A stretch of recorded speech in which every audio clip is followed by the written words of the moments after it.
Capricorn के बीच का इसमें एक जो वर्टिकल लाइन आप हॉरिजॉन्टल लाइन देख रहे हैं, पैरेलल लाइंस, वो हमारा इक्वेटर को रिप्रेजेंट करती है 0 डिग्री में। साउथ पोल हमारा 90 डिग्री साउथ वो कहलाता है, 90 डिग्री साउथ, और जबकि नॉर्थ पोल 90 डिग्री नॉर्थ में है। और जो इस तरह से वर्टिकल लाइंस है उन्हें हम मेरिडियन बोलते हैं, मेरिडियन ऑफ लॉन्गिट्यूड। तो 0 डिग्री एक हमारा जो है एक रेफरेंस पॉइंट, जिसे हम ग्रीनविच पॉइंट बोलते हैं, यूके में लंदन में होता है, जो कि रेफरेंस लिया जाता है। इसी के अकॉर्डिंग ईस्ट और वेस्ट में हम जो है अपना किसी भी कंट्री का, किसी भी प्लेस का हम एक एंगल निकाल सकते हैं। तो इसके लिए बहुत ही आवश्यक ज़रूरी है ये कि हमें एक ग्रीनविच मेरिडियन पॉइंट या इक्वेटर की जानकारी होना ज़रूरी है, और उस जगह का ज्ञान होना चाहिए जहाँ पर हमारा किस साइड में है, तभी हम कोऑर्डिनेट्स निकाल पाएंगे। इस नोट्स में आप देख रहे होंगे, the latitude of a location on the earth is the angle between the line joining that location to the centre of the earth and the equatorial plane.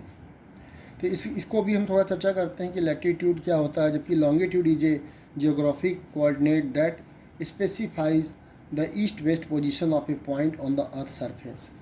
इसको भी हम लोग स्टडी करते हैं, तो देखते हैं कि क्या है लॉन्गिट्यूड और क्या है लैटिट्यूड। तो सबसे पहले हम लोग लॉन्गिट्यूड के बारे में स्टडी करते हैं। सपोज जैसे ये हमारा एक अर्थ है का सरफेस है, और बीच में हमारा ये इक्वेटोरियल प्लेन बनाया गया है, यानी इक्वेटोरियल प्लेन है ये।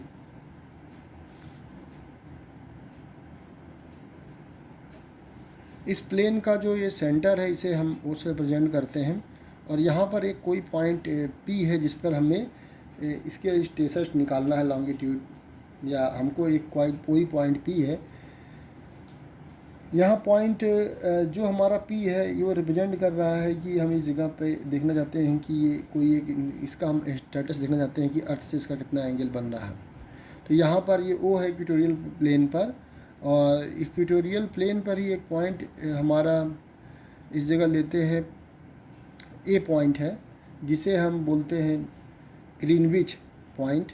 ये पॉइंट हमारा पॉइंट जो ए है, ये हमारा ग्रीनविच पॉइंट है, जो कि रेफरेंस के रूप में है, यानी 0 डिग्री पे है। तो ग्रीनविच पॉइंट है, ठीक है, यहाँ तक कोई समस्या नहीं होगी। और अगर हम यहाँ सेंटर से इस पी लाइन को अगर मिला दें, तो इस लाइन को हम बोलते हैं रेडियल लाइन, रेडियल लाइन। तो रेडियल लाइन हमारा जो है पॉइंट ओपी को हम कहेंगे रेडियल लाइन। अब इस पॉइंट ओपी का, और यहाँ पर हमारा जो यहाँ ओ से ए की तरफ जा रहा है, ये रेफरेंस के लिए हमारा जो मेरिडियन पॉइंट है, इसको हम थोड़ा आगे तक बढ़ा देते हैं। तो ये हमारा ग्रीनविच पॉइंट है, इसके इधर का डायरेक्शन हमारा वेस्ट है, जबकि इधर का डायरेक्शन ईस्ट है। हम क्या करते हैं कि इस इक्वेटोरियल प्लेन पे जो पॉइंट ओपी है, ओपी का प्रोजेक्शन ड्रा करते हैं इक्वेटोरियल प्लेन पर। तो हमको ये एक जगह ये पॉइंट मिलता है, इसे हम ओपी डैश बोलते हैं। तो ये प्रोजेक्शन है। इस प्रोजेक्शन में अगर आप देख रहे होंगे तो जो हमारा ओपी है ये हमारा रेडियल लाइन कहला रहा है, जबकि प्रोजेक्शन ऑफ रेडियल लाइन ये हमारा जो है, इसे प्रोजेक्शन बोलते हैं, projection of radial line, projection of radial line.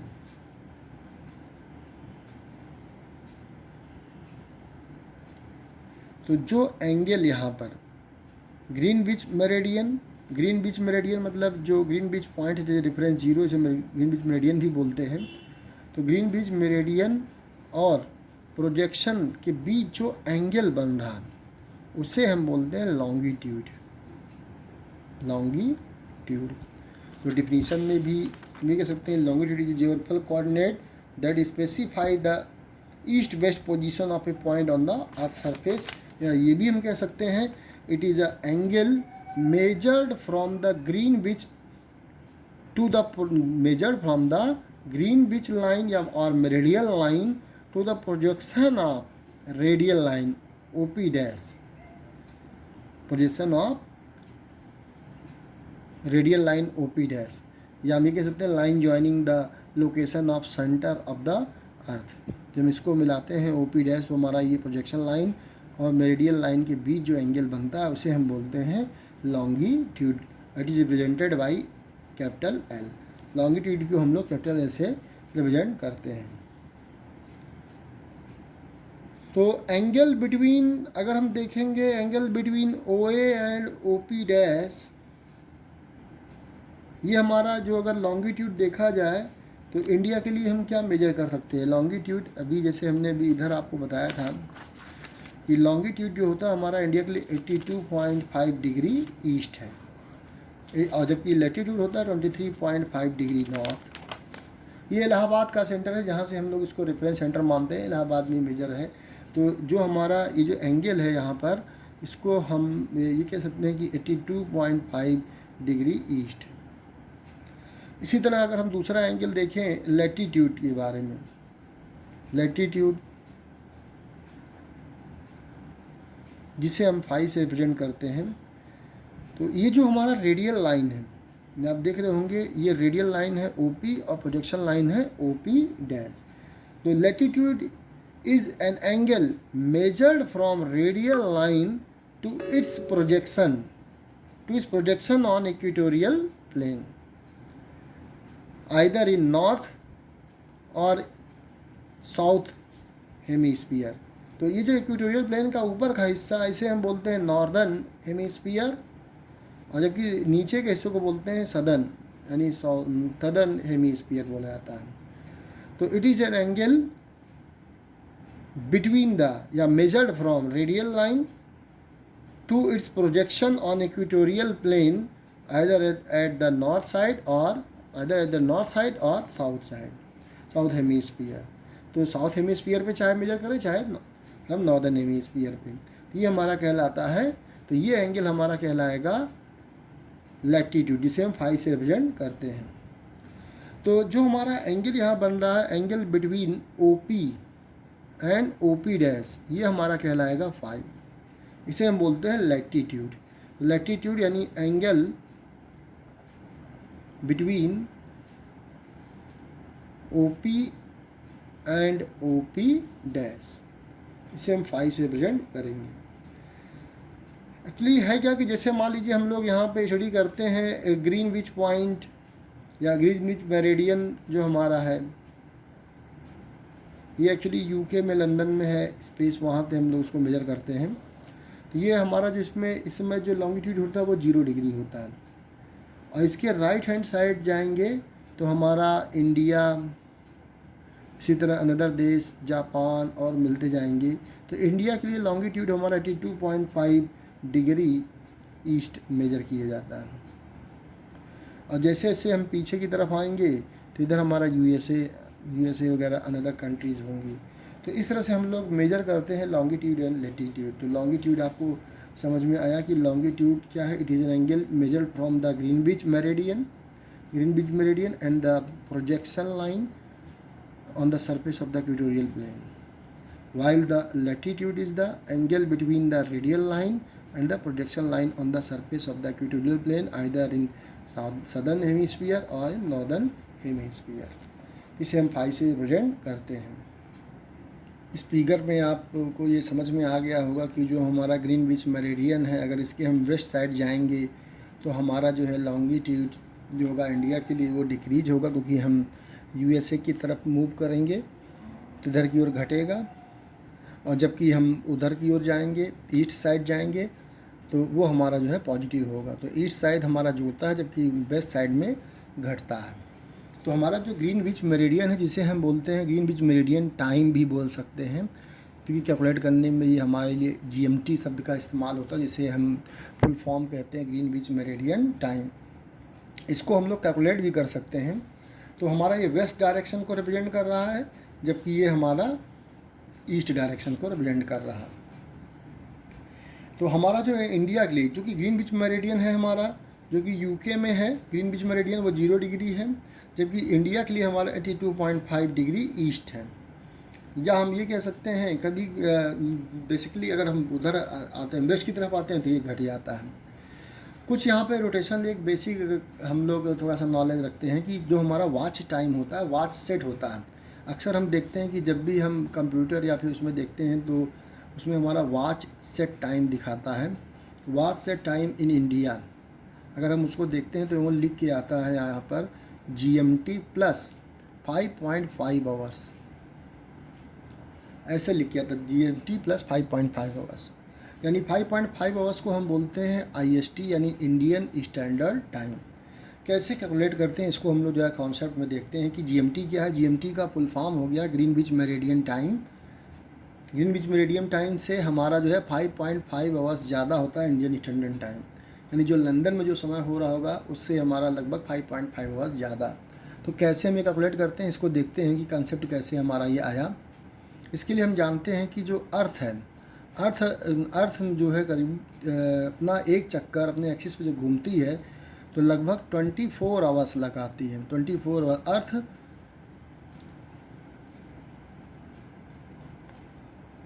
या आप कह सकते हैं कि इन 24 hours earth complete it's one revolution. एक चक्कर लगाने में 24 घंटे लगते हैं। तो एक चक्कर लगाने में लगभग उसे कितना डिग्री मूव करना पड़ता है? 360 डिग्री कंप्लीट करना पड़ता है उसे। 360 डिग्री कंप्लीट रोटेशन करती है वन रोटेशन में। वन रोटेशन में जो कि 360 डिग्री होता है, जो कि 24 आवर्स में होता है। तो अगर हम इसको कैलकुलेट करें तो 24 hours is equal to 360 degree for complete rotation. तो 1 आवर्स में क्या हो जाएगा? 1 आवर्स में अगर कैलकुलेट करेंगे तो 360/24 यानी लगभग आ जाएगा 15 डिग्री। तो इसका मतलब अर्थ जो है 1 घंटे में 15 डिग्री रोटेशन शो करती है। 1 घंटे में 15 डिग्री। तो इसका मतलब अगर उसे मिनट में कन्वर्ट कर दें तो 15 degree rotation by earth is equal to कितने घंटे में होता है? 1 आवर्स में होता है हमारा, जो कैलकुलेट हो गया आया। तो 1 डिग्री रोटेशन अगर हम लोग निकालेंगे, 1 डिग्री रोटेशन के लिए हो जाएगा 60 मिनट डिवाइड बाई 50 यानी 4 मिनट लगते हैं। 4 मिनट्स यानी 4 मिनट में हमारा जो है 1 डिग्री रोटेशन अर्थ द्वारा किया जाता है। तो यहाँ पर हम लोग देखे थे अभी कि GMT में जो हमारा 5.5 आवर्स कहाँ से आया। तो अगर हमारा जब ये 1 डिग्री रोटेशन में 4 मिनट लगते हैं तो जो हमारा इंडिया के लिए लॉन्गिट्यूड है फ्रॉम ग्रीनविच मेरिडियन से, वो हमारा कितना है? 82.5 डिग्री ईस्ट।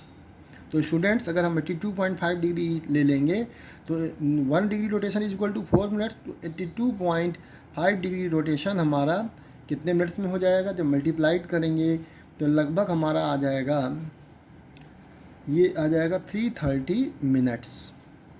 330 मिनट्स का मतलब हो गया, अगर इसे हम आवर्स में कैलकुलेट करें तो ये आ जाएगा हमारा 5.5 आवर्स।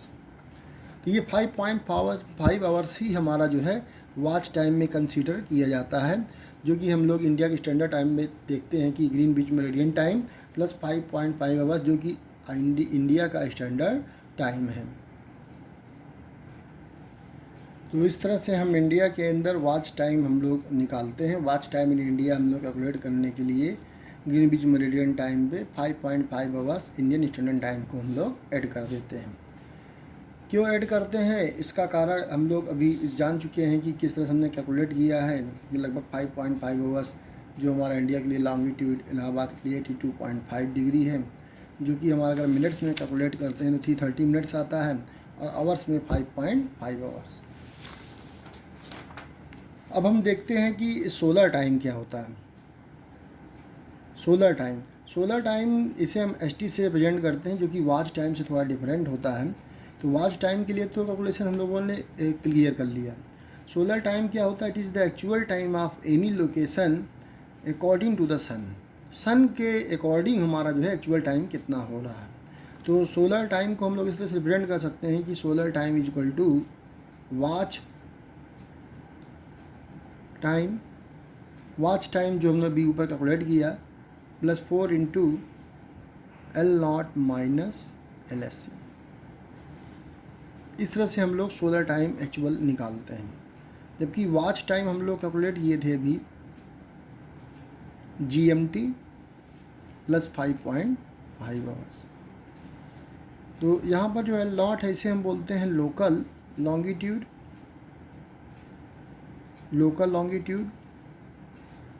जबकि LST को हम बोलते हैं स्टैंडर्ड लॉन्गिट्यूड। इसे हम बोलेंगे स्टैंडर्ड लॉन्गिट्यूड।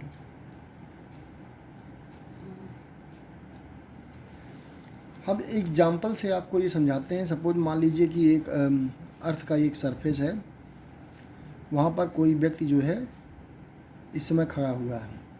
तो इस समय जो अगर हम देखेंगे कि अगर ये सरफेस पे हमारा मूव कर रहा है ये व्यक्ति, तो अगर दोपहर के 12 बजे हैं तो उस समय जो सन होगा हमारा, ये ईस्ट डायरेक्शन है और ये वेस्ट डायरेक्शन है। ईस्ट और वेस्ट डायरेक्शन हम जानते हैं कि जो अर्थ होती है वो सोलर का जो चक्कर लगाती है वो वेस्ट टू ईस्ट लगाती है। इसके जस्ट अपोजिट जो हमारा सन होता है वो ईस्ट टू वेस्ट जा रहा होता है। लेकिन जो रेवोल्यूशन होता है वो सिर्फ अर्थ के अंदर होता है। लेकिन हम लोग समझने की बात है कि हमारा जो सोलर का डायरेक्शन होगा वो ईस्ट टू वेस्ट हो जाएगा, क्योंकि हमारी अर्थ ही केवल चक्कर लगाती है। लेकिन हम इसको ऐसा मेजर करते हैं कि ईस्ट टू वेस्ट हमारा डायरेक्शन होगा। तो जो हमारा इंडिया के लिए जो वॉच टाइम होगा और जो हमारा सोलर टाइम होगा वो इस समय 12 बज रहे होंगे, 12 आवर्स। कहाँ पर होगा? इलाहाबाद में, क्योंकि उस समय वो उस व्यक्ति के ठीक ओवरहेड होगा। और अगर इसी के हम थोड़ा सा ईस्ट में जाएं या वेस्ट में जाएं, ईस्ट का मतलब हम आसाम या अनदर नॉर्थ साइड में जाएं, तो यहाँ पर हम देखेंगे कि जो वॉच टाइम होगा जो कि इलाहाबाद में 12 बज रहा था, तो यहाँ पर 1 घंटा, चूँकि यहाँ पर पहले ही यहाँ चूँकि ईस्ट से वेस्ट हमारा सन का रोटेशन हुआ, रोटेट तो अर्थ करती, लेकिन हम लोग मेजर करके मान के चलते हैं कि अर्थ जो है ईस्ट टू वेस्ट गई, तो इस समय यहाँ पर 1 घंटा पहले ही यहाँ 12 बज चुका होगा। तो इसे हम मान के चलते हैं यहाँ पे 13 आवर्स, यानी लगभग 1 बज रहा होगा। यानी जब इंडिया में जब इलाहाबाद में सोलर टाइम हमारा होगा 12 बज रहा होगा, तो यहाँ पर सोलर टाइम हमारा नॉर्थ साइड में 13 बज रहा होगा, यानी 1 बजे। इसी तरह अगर हम वेस्ट की तरफ जाएंगे यानी गुजरात साइड जाएंगे, तो अभी जब इंडिया में ओवरहेड इलाहाबाद में सोलर टाइम हमारा 12 बज रहा है, यानी वॉच टाइम और सोलर टाइम इलाहाबाद में सेम है। लेकिन वॉच टाइम तो सबका सेम रहता है पूरे इंडिया में वॉच टाइम एक ही जैसा होगा। अगर इलाहाबाद में 12 बज रहे हैं तो गुजरात हो, नॉर्थ साइड में चाहे साउथ में हो, सब जगह पे हमारा 12 ही बजेगा इंडिया के अंदर, तो वॉच टाइम तो सेम होगा। तो इलाहाबाद के लिए तो वॉच टाइम और सोलर टाइम बिल्कुल बराबर है, 12 ही बज रहे हैं। लेकिन इधर जब हम जाते हैं ईस्ट की तरफ, तो वहाँ पर हमारा जैसे नॉर्थ साइड में, तो उसमें 1 घंटा पहले ही यहाँ 12 बज चुका होगा, लगभग सोलर टाइम हमारा 1 बजे शो करेगा जब यहाँ 12 दिखाएगा। इसी तरह अगर आप वेस्ट साइड जाएंगे तो यहाँ 1 घंटा पहले ही मान लेते हैं, यहाँ पर जो डिग्री है वो 15 डिग्री है, 15 डिग्री रोटेशन पे हमारा अगर देखें, तो ये हमारा जो है इधर साइड हमारा वेस्ट साइड में जो हमारा सोलर टाइम होगा, वॉच टाइम तो वही होगा 12 आवर्स ही, यानी 12 ही बजे होगा। लेकिन जो सोलर टाइम होगा यहाँ पर वो 11 बजे दिखाएगा, यानी 1 घंटा पहले ही, क्योंकि जब हमारा जो है सर के जो व्यक्ति के ठीक ऊपर ओवरहेड होगा सन, तो इस समय ये दिखाएगा। इस तरह से हम लोग वॉच टाइम और सोलर टाइम को मेजर करते हैं और स्टैंडर्ड टाइम के ज़रिए ही हम निकालते हैं कि इंडियन स्टैंडर्ड टाइम हमारा कितना होगा और सोलर टाइम हम कैसे कैलकुलेट करेंगे। इस फार्मूले से इसको कैलकुलेट किया जाता है।